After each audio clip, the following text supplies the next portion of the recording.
Welcome to Be Bold Branding. Today, we're talking with a veterinarian who's also an industry activist and national speaker on the topic of common sense care of animals. We're going to learn why she made the bold move of leaving private practice and how her personal brand helps position her in her new role in the industry.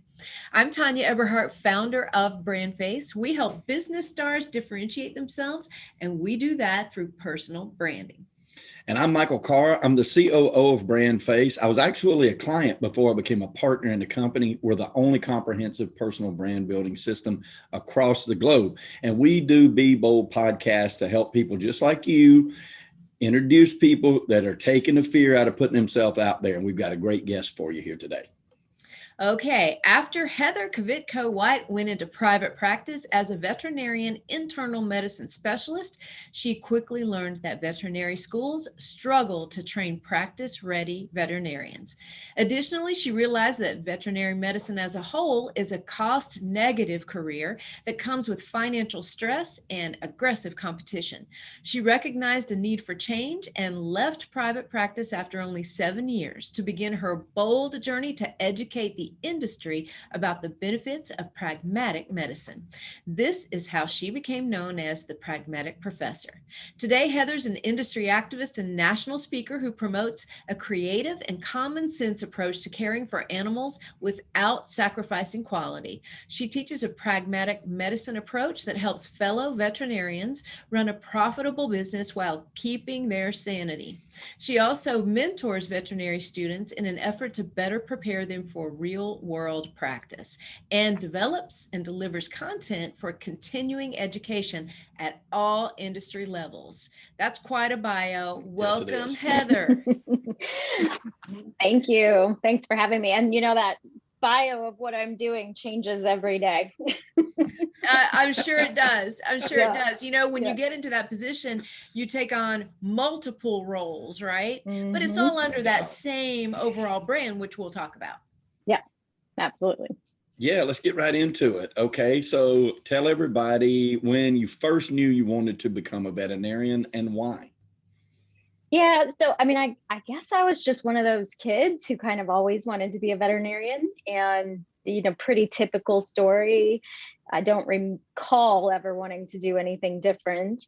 And I think, you know, as kids, we're probably just drawn to the idea of working with animals, right? But you know, as people grow up and start to kind of experiment with what that career might look like, you know, a couple of things happen. Either A, people decide, oh, maybe there's a little bit more to this caring for animals thing than I had bargained for, especially when they're sick or, you know, facing end of life issues. The other thing that tends to happen is people realize exactly how much science and chemistry and biology are involved in the medicine, and you know, sometimes decide, I don't think I want to go that route. But in my experience, every exposure, you know, every little behind the scenes trip to the vet hospital, you know, certainly all the animals we had growing up, you know, really enjoying the science. I'm sure growing up with my dad, who's a dentist, it just all just kind of kept going and plugging forward towards that ultimate goal. So.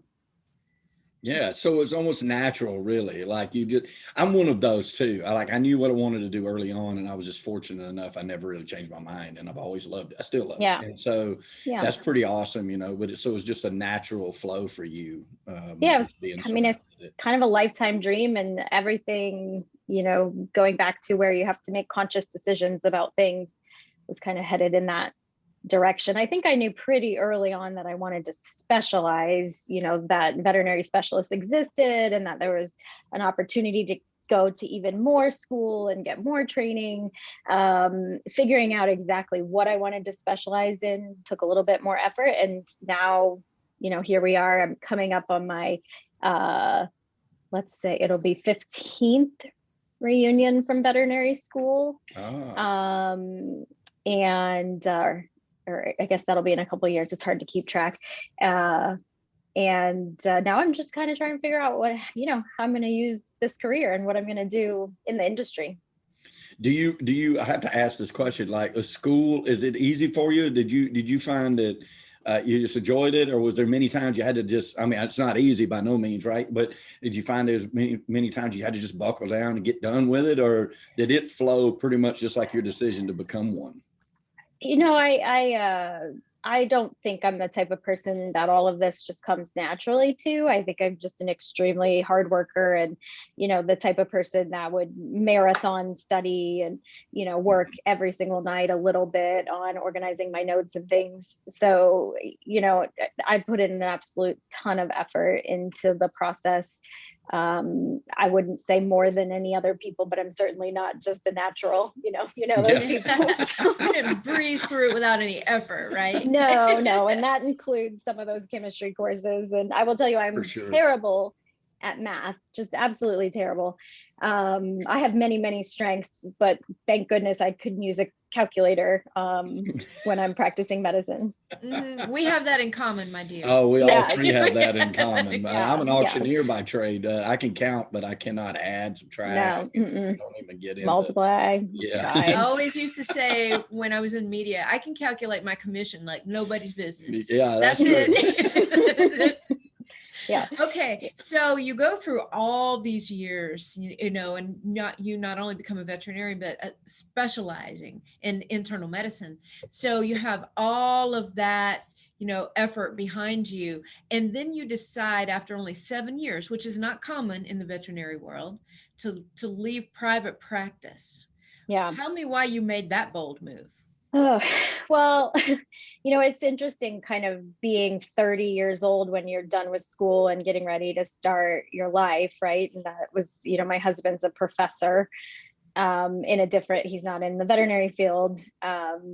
But finding yourself kind of being in school for a lifetime, at that point in time. And I did an internship after veterinary school. I did a residency program. These were at Purdue University, Texas A&M University. I mean, my husband and I have bebopped around through all these different schools. And then to just kind of find ourselves working essentially like, welcome to the world. Here's your career. And, we ended up in Syracuse, New York. That was where his job took us. It was a fantastic teaching job for a professor. Myself, they're, one local specialty hospital. They were not hiring. And, I just basically ended up on their doorstep saying, you should hire me because I'm moving to this area, whether you like it or not. And I'm going to probably do something to make money here. I don't know what. So they hired me, but, it was 2.5 days a week. It was a very gradual, slow transition from the life that I had truly known for that long. And it was hard. It was so very, very difficult. And I was so underprepared for the reality of practicing medicine in the real world. And when I say that, I mean just kind of outside of the teaching hospital where, beyond the fact that there's subsidization and some of the things that you can do in a teaching hospital cost less for clients because of that, just the availability of having this huge team of people, having students that help with your paperwork, having technicians that clean your scope equipment, having somebody deal with basically every little and daily annoyance outside of the practice of medicine. I was just floored. And I started pretty much the next year was the first time that I kind of went out and said, somebody should be talking about this.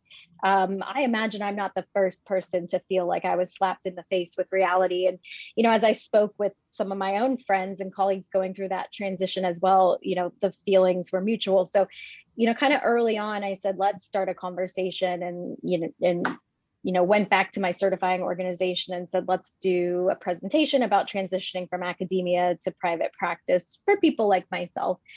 And, I'll just tell you, I kind of always thought I was going to stay in academia, stay in that environment, stay in that teaching mode, stay in that team environment with all that fancy equipment and the kind of the cheaper workup. And when that didn't happen, I would tell you, I was almost instantaneously disappointed with my career choice. And, I struggled with, this is the job and make it work for you. Just with feelings of really missing something. So, my husband and I, we moved, and I really felt it important to do the same job in a different location, in a different hospital with different colleagues, different management, different state. But it did not improve really that kind of feeling that this was not what I was supposed to be doing, and this was not what I wanted to be doing, and that the sacrifice that I had made was maybe too much. And so for veterinary internal medicine specialists in particular, there's, it's pretty alarming, but there's, on average, after about 15 years, most people will kind of phase out of clinical practice, either by going into management or maybe going into industry, or, going back to teaching, or consulting or some other thing. And I knew that statistic, and I'd participated in surveys surrounding that. And I just didn't feel like I should give 7 more years of my life when I already knew that something wasn't a good fit. So that's kind of now COVID and the pandemic, and that has had a major impact on the veterinary field, burnout and mental health and staff issues, having difficulties keeping staff. And it's still really tough out there. 2020 was always a year I had been working towards doing something bold, and 2020 was always the year that I was gonna, I had my pros and cons sheet and I was gonna fill it out and make a decision, but COVID really kind of forced the issue. So at the end of the day, I always expected that I would do something else, but in this case, I left with basically no plan. And the only thing I knew at the time was that I couldn't do what I was doing anymore. So I had to get out. That is bold. That is, yeah. And that's not the only industry because we deal with so many entrepreneurs in all kinds of genres of business. You're not the first profession that has brought up the fact that they prepare you for the job, they don't prepare you for the life, and what it's like. And then I remember Tanya sharing with me that statistic you just said about the burnout and and people, it just isn't what you would imagine because they're not prepared. It's just not what they thought it was going to be. And but you're making big moves to try to change that. And so your brand being the Pragmatic Professor, let's talk about that for a minute. How's that brand being received, and what do you feel, what are people responding to you with that and that goal? Yeah, so it's so the Pragmatic Professor and pragmatic medicine, or pragmatic veterinary medicine in general. There's a cat back here. I decided not to put them up anywhere because if you're Zooming with a veterinarian ever, there's gonna be a cat in it. So I decided to just let it go organically. It wouldn't be the same if you didn't have a Jack Hanna moment of some kind. All of our business Zoom calls are great. There's always cats walking around and sometimes dogs. And they know, they're so vain. They find the camera. Yeah, they can. Every single time. We love it. Yeah. So pragmatic medicine, what is pragmatic medicine? I think the cost conscientiousness is the most important. And, veterinarians by nature are highly empathetic, I do not want to imply that your veterinarian is price gouging.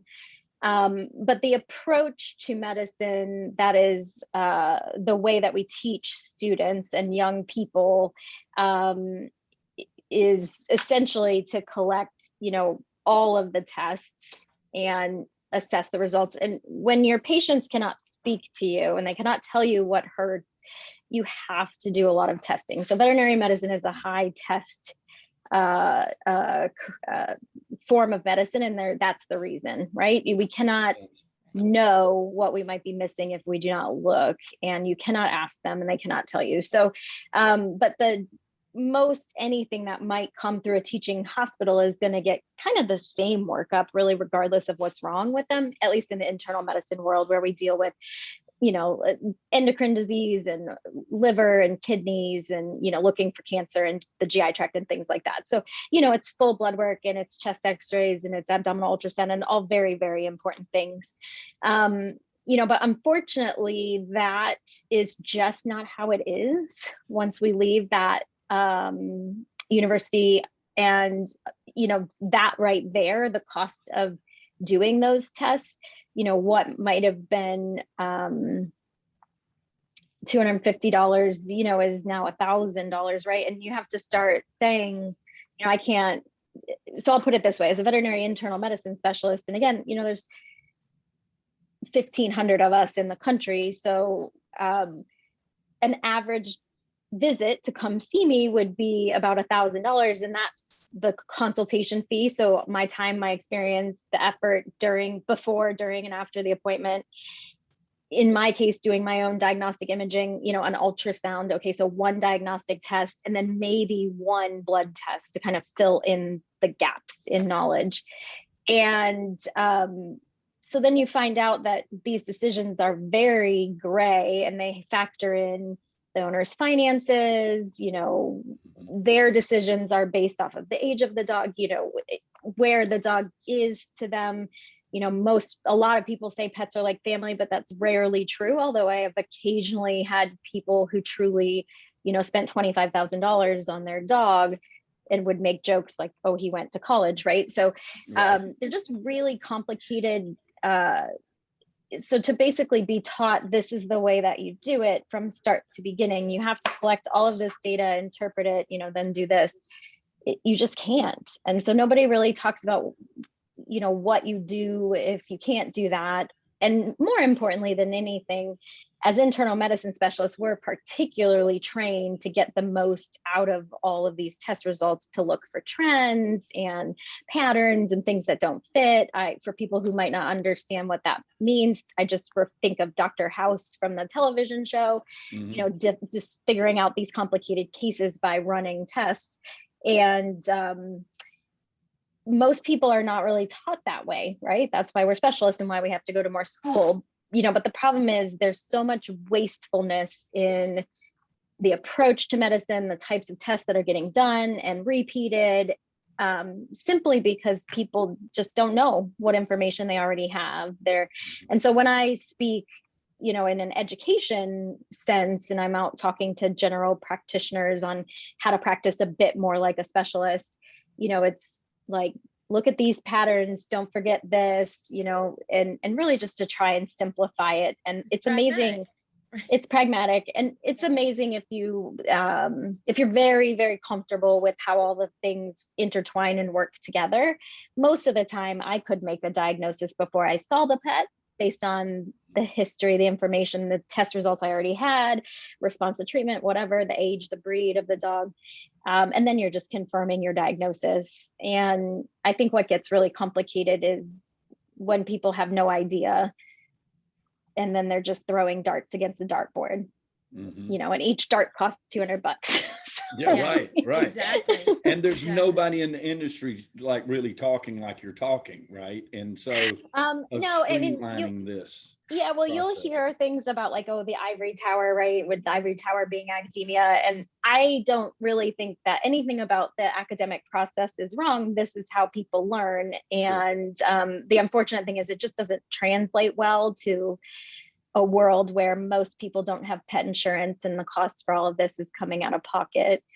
And so yeah. I mean, it is relatively new. What's really cool is since I've left private practice and I've spent some time in some university teaching hospitals, kind of filling in as on their faculty, just to give the overworked academic clinicians a break. As even the universities are really responding to this and recognizing, that there is a need for this type of training.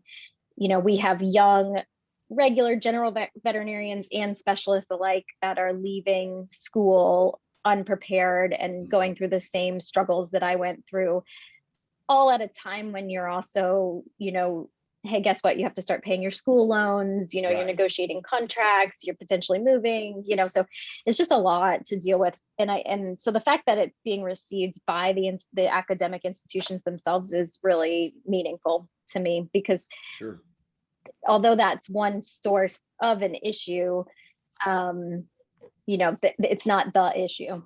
Yeah. And it's a lot in how you present yourself, which is the brand, right? Your brand precedes you. It tells your story before you walk into the room or Yeah. before you get on that Zoom call. So that the pragmatic professor brand is kind of setting the stage for you, if you will. And they take that seriously because of the way it's being presented. So how has that brand so far, Heather, helped you gain more exposure or become more recognized in the industry? Yeah, I mean, so I left September 2020, and I, like I said, I had no plan, which is not entirely true. I knew I was going to spend some time in the veterinary teaching hospital, to kind of give myself a little break to figure it out. But, since then, and we worked through, we worked through our whole branding session, and Tanya was very sweet to kind of do it at my pace because I was so busy making a business, and I had to get an accountant, and just life was just completely different. And so we finished that. I can tell you that, since the website opened out, I mean, I've received emails, from former professors, from friends, from resident mates. I saw your website. I'm so proud of you. This is you. This is exactly what we always knew you could do, that type of thing.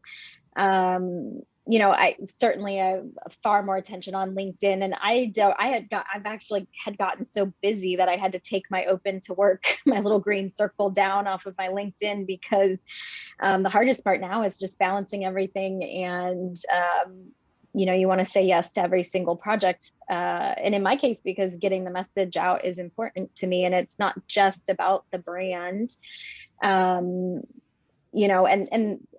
there's a fair bit of other kind of complicated factors that go on in any industry, but in the veterinary one in particular right now, that maybe don't have anything to do with pragmatic medicine or the pragmatic professor, but are still my personal experiences of having been academically trained, and now going back as a faculty role in some of these teaching hospitals, and then also being in private practice, and not just in private practice, but in private practice in the center of the country, not along the coast where there's lots of money for people to play with.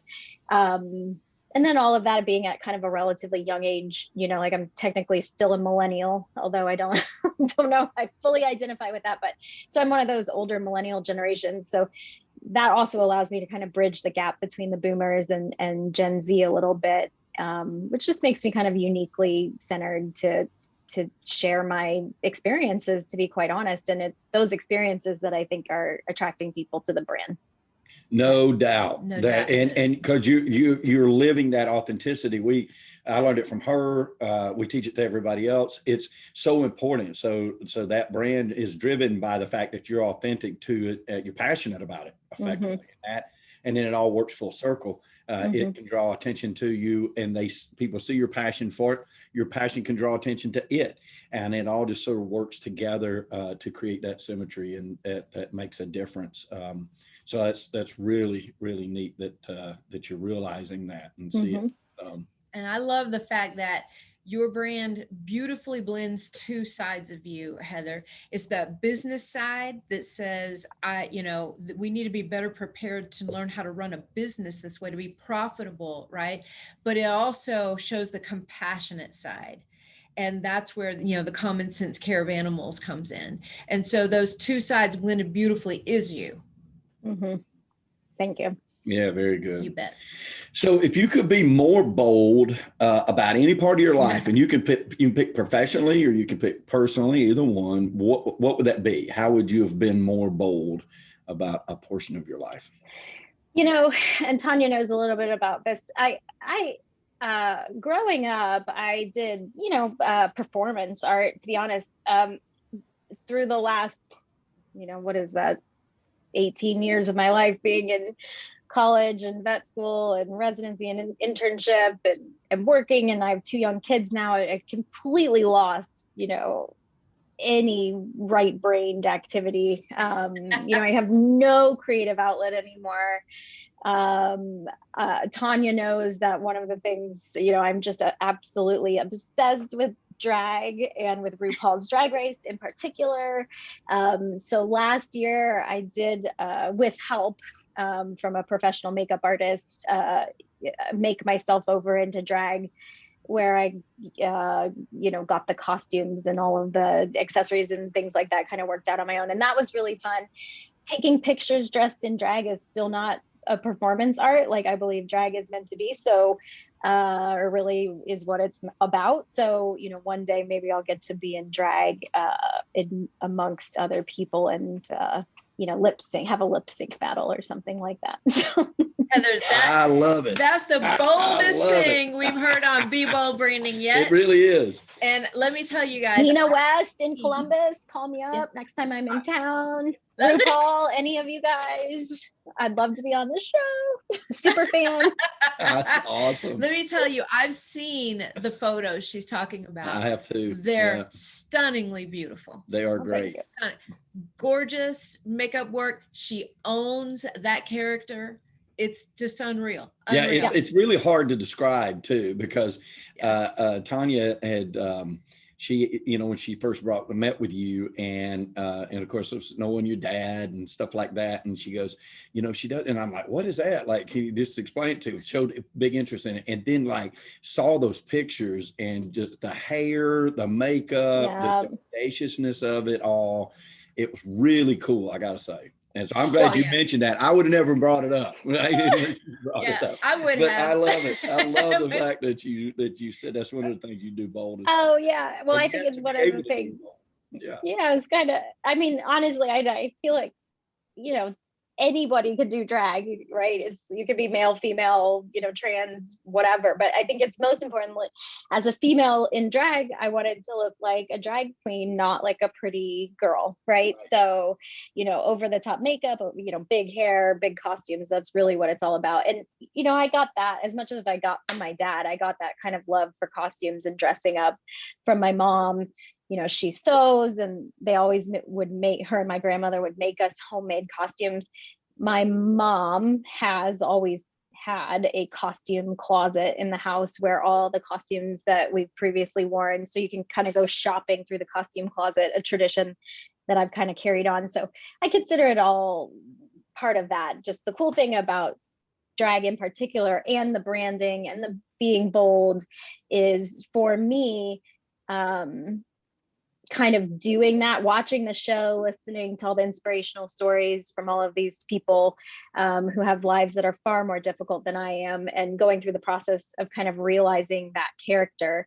When you kind of, and as RuPaul would say, when you recognize the ability to kind of harness all of that confidence that you can be in a character, whether that's a drag queen version of yourself, or whether that's, for Halloween, or whether that's just the persona you put on, when you're talking to someone, realizing you can harness that every aspect of your life is about as bold as it gets, right? That is powerful. It's very powerful. It is. Yeah. It is. And I am not a paid proponent of RuPaul's Drag Race. I'm just a fan.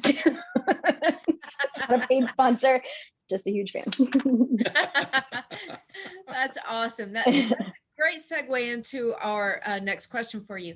There are a lot of business owners, entrepreneurs, people like you watching right now who have fears about being that bold, and even not, having this photo shoot done in drag necessarily, not that bold, but they're just even really hesitant about creating this brand and putting it out there in a professional sense. What one piece of advice would you give them about becoming a brand face? Well, and Tanya can speak to this too. I had reservations as well, because one of the things that was really important to me was that people recognize that it's my message that matters most to me, not the recognition, or esteem, or any of the things that might go along with the brand. And so I think as part of the process, there's work that goes into all of this, and we did a lot of work together. I had done a lot of work on my own before starting. That was all just kind of my prep work to try to figure out what I wanted to do with my life, but then it really kind of quickly rolled into this. throughout the process of all of that, when you're really introspective and you really sit down and think about what makes you tick, you know, what's your why, right? If you want to, for anybody thinking about any of this, I would suggest starting with the same homework exercise that one of my mentors gave to me, which is to watch Simon Sinek's Watch Your Why, a TED Talk that's open access. Yeah. Yep. And it's not what are you doing, it's why you do it, right? When you go through the process and then Tanya creates, you know, a beautiful bio for you, and you read it, it's the ability to actually say, putting all my discomfort aside, this is fact. Mm-hmm. You know, what is written here is fact. It's not braggadocious, it's not conflated, it's just reality, packaged in a way that, you know, is more impactful than, you know, you could think. But so that really helped me along the way, because there are some things about my brand which for my industry are not unheard of, but maybe a little bit newer of an approach. And the first question everybody asks me is, you're a veterinarian, but you're not in practice. I don't understand what you do. Right. So how many veterinarians do we know that don't actually practice veterinary medicine? Well, the reality is there's tons, but you just don't really come across it, right? Because people don't have this brand announcing it to the world. So, you know, it's relatively new, and I was a little uncomfortable, but once you really just take a step back and say, well, what am I to be uncomfortable about? That's just me in writing. That's what worked for me. I love Yep. that. And let me say something about that too, Heather. Thanks for opening the door to this. A lot of people see a brand as some ethereal thing separate from themselves. And I understand that. I think that's the way a lot of people view things. Just like people starting in private practice and thinking they're going to walk into one thing and it's something totally different, right? But really, the brand is your story. That's the way it should be. So if you have a brand and you're looking at it and you're saying it's outside of myself, oh, my brand's over there and I'm here, that's the wrong brand. So, right. But you embrace that. And it is hard to see that, because as Michael always says, we grow up being taught humility. And that's a beautiful thing to be taught, and we should never, ever lose humility. But there's a big difference in, like you said, being braggadocious or, you know, having humility. It is your story. It absolutely is. It is you 100%. Yep. So thanks for sharing that. That means a lot to us. It means a lot to us. Yeah. And, going through it myself too, I know that you really need somebody else pointing those things back to you. Right. And then that is the test for how authentic or how authentic it is that other person, and, you know, and realizing it. And I think in my case, I wear a lot of different hats, right? Sometimes I'm representing myself, Heather, the pragmatic professor. Sometimes I'm representing someone else's interests as an industry consultant. And I have an LLC. I had that LLC before we started. And, you know, the way I see it is the LLC is my kind of financial requirement. That's accounting, you know, whereas the brand, the pragmatic professor, is me. And that's a different distinction, I think, than probably what most people might have if they just have their LLC, for instance, on their business card. Agreed. Brilliant I agree point. with 100%. We hear that all the time. It's like, what's your brand? And they'll give me their business name. It's like, no, that's the name of your business. Yeah. What is your That's just brand? an entity. Right. Yeah. Right. Yeah, exactly. That's where the checks get written to. But, you know, again, myself, and the website, the business cards and things like that, that's the pragmatic professor, who is me. Exactly. Yeah. And hopefully, you know, in comparison, like, not that you compete necessarily, but, you know, now with a brand, if there was anybody else in the same space, speaker, anything like that's going to be teaching, there's a reason for you to stand out. Like, it automatically brings attention to you of why, and gets people in this very busy world that we live in, why they should pay attention to you for a second. And we need that hook constantly in any business that we're in. It doesn't matter. You know, the human mind moves so fast, and we have so much stuff slung at us at every day of the life. We need that thing that says, wait just a minute, this is shiny, I got to pay attention to it. oh my heavens, you know, and then they start to learn about you and they learn about what you do, how you even came about that. They start to learn your story, and then it creates a natural bond for everybody that's looking into that. Which segues into my next question.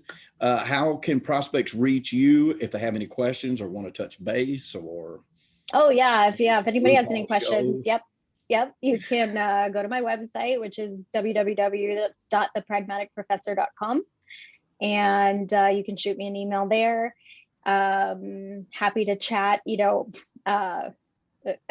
my dad is a dentist. My dad is a BrandFace, I guess, representative. And when I knew I was speaking virtually again because of the pandemic, but I was giving a lecture about the topic of networking to a leadership, a national leadership convention in the veterinary profession. And I did not have business cards yet. And so I knew I was behind on where I needed to be. And so the first person I called was my dad as, an entrepreneur. And I, to ask who he had used. Of course, it was BrandFace. And so once we went through everything involved in the process, personally, I felt like, when you've been shown kind of the Cadillac, you're not going to, at that point in time, go backwards and, do something less. Right. So, so I guess I was lucky that I kind of was a legacy kind of stumbled on, but I certainly, again, I'm a big proponent of really going through the process. And if it's not a process, then they're not doing it right. It's not a process. It's not a brand, right? It's not a brand, right? It's a logo or it's a whatever. Yeah. Well, I can't tell you what a great pleasure it has been to work with you. Knowing your dad, we adore him. Yes. And we adore you as well. And your personality just beams, anytime I talk to you. It's just been a pleasure, and we appreciate all your support and the confidence you have in us. Well, thank you. I absolutely do. Thank you for joining us today also. Yes, thank you. No problem. Happy to. Do you like my back here? I love that. Yeah. So Heather's referring to her background, and I always say to everybody, hey, when you're on Zoom calls, you have a chance to set the scene, right? And nobody knows better how to set a scene than Heather. So she has her brand colors. She's wearing them. She has this gorgeous cat statue behind her, which is her brand color. She has her logo icon behind her. The picture behind her has brand colors in it, and her lab coat and stethoscope is hanging on the wall. Heather, you nailed it. It's fantastic. And I have my new character lip color, which is part of the brand as well. Who knew? I love it. Love that. You have to wear it everywhere. It's Infuse gorgeous. Well, everything. I am a person who never wears lipstick, never, especially not red lipstick, but, in the process of getting brand photos, this happened. And honestly, it's a very small thing that's hugely different when I do almost all of my work like this in a Zoom call, right? As, a picture on a screen or a little thumbnail. And so I think that's actually been a very important part of the brand, just that who knew? It makes it even bolder. I would agree 100%. And it just that gorgeous color popping, next to your blue eyes. I mean, I noticed it right away. Yeah. Away. Especially when you have to do everything online these days. So that's it. And hey, it's always the tiniest thing, it's that 5% difference that separates the good and the great. And you obviously have an eye for that, and that'll continue to carry you, no doubt, but it's important. My grandfather used to say, when you're digging a hole, you get a shovel full and a little on the handle, and it's always a little on the handle that matters. So. That's so true. That's true. I love that saying. All right. Okay, guys, if you have questions about your brand and you want to learn more about us, head to discussyourbrand.com and schedule a free session with our team. All right, Heather, thank you so much. Oh, Again, good to see you joining us. guys. Thank you for joining All us. righty. And hey, Bye-bye. guys, listen, we know it's all about prosperity, right? But when we say prosperity at BrandFace, we're not just talking about money. We're talking about the full 360 of an abundant life, which we hope for all of y'all. We know at BrandFace that prosperity favors the bold. So we say be bold, like especially Heather. with your brand, just like Heather. And thank you, Miss Tanya. Thank you, everybody. We'll see you next time on Be Bold Branding.